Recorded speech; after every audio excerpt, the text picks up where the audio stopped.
Bayan, ngayong tag-init, dumarami ang mga insidente ng kagat ng aso.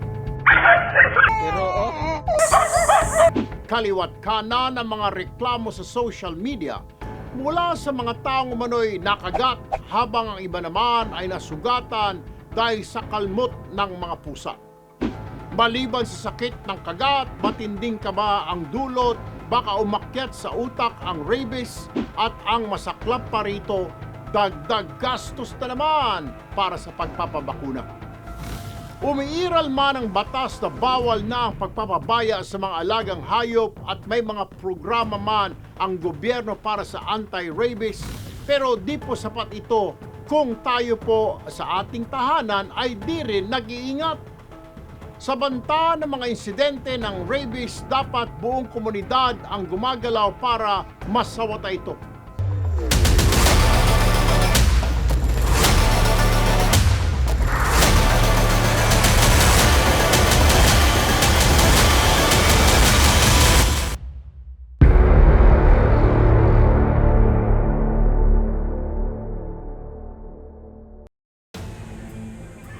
Si Joanna, isang ina sa Mariveles, Bataan, ang di na nakapagtimping mag-post sa social media nang makagat sa mukha ang anak niya ng aso at walang tulong na dumating sa kanila.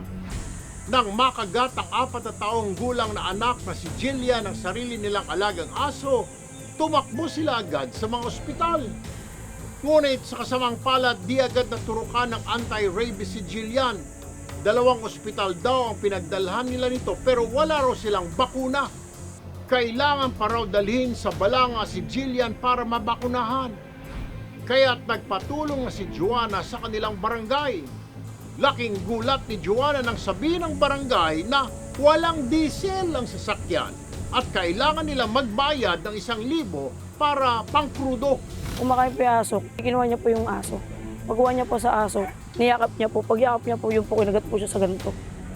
Umano po sa mata niya. Tapos yung dito niya po nakalmot. Ang sagot lang din po sa amin, wala rin daw po silang anti-rabies. Kailangan po dalhin talaga sa Balanga. Wala kaming service. Lumapit po ako sa Barangay Malaya para po mangingi ng tulong sa kanila. Wala daw pong gasolina yung service nila. Paano kayo ma'am nakapagpabakuna? Kinabukasan na po ma'am. Kung titignan po natin yung pondo ng barangay para po dito talaga, medyo hindi po namin kayang ipatupad. May wellness na nga po dito, General Hospital na yun eh. Tapos meron pong MDH, yung Mariveles District Hospital, na meron sanang stock doon para kung sakaling may mga mangyayari pong ganiring gabi, eh dito na lang po, ba't kailangan po namin ibiyahe pa sa Balanga? Samantala, sa Valencia City, Bukidnon naman, ang 5 taong gulang na anak ni Ronald ay nakagat rin ng asong gala sa mukha. Ang pobreng pamilya na umaasa lang sa pagtatahi ng basahan at nakatira sa bundok, nadagdagan pa ng dagok dahil sa trahedyang ito. Dula siya sa kuan, siya katong iro. Naglalaro siya tapos itong aso, niyakap-yakap niya yung aso. Nagalit yung aso. Umiyak siya. Tiningnan ko mayroon ng kagat. Dapat kung may aso, itali na lang sa bahay, nasa loob ng bahay. Importante nakatali. Di mo naman masasabi, kunwari dadaan ka, di nakatali, bigla ka na lang kinagat, kagaya ng anak ko. Parehas akong anak, mga upakan na noon. Sa kaso po ni Jillian, nakipagtulungan tayo sa barangay para masigurong sa mga panahon ng emergency, hindi na magdadalawang isip pa na lumarga. Dahil po sa naging aksyon ng ating opisina, nabuo ang isang resolusyon ng Sangguniang Barangay na may nakalaan ng petty cash para sa krudo ng mga service vehicles nila. At sa kaso naman ng anak ni Ronald na nakagat ng aso sa Bukidnon, agad tayong naghatid ng tulong.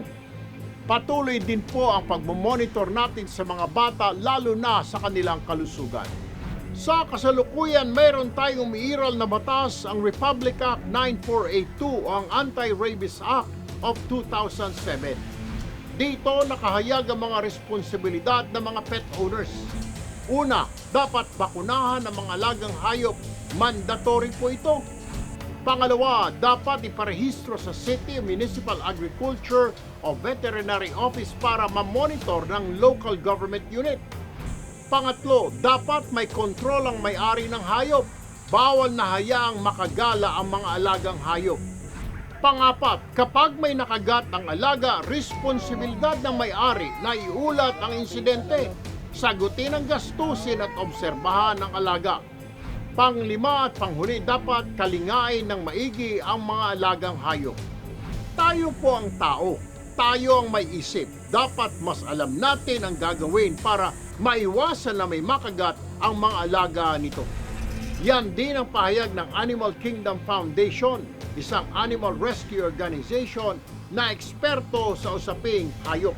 Huwag po natin siyang hayaan na mag-roam around sa labas na walang supervision. If you have pets naman, keep them updated with their vaccinations or anti-rabies vaccines po with your veterinarians po. We do not approach dogs that are unfamiliar po sa atin. Kung familiar naman siya, tapos kumakain siya or natutulog, huwag niyo silang i-disturb or binibigla or ina-approach ng ganon. They don't mean to bite you. Sometimes it just happens. Make sure that we don't provoke them to prevent that from happening.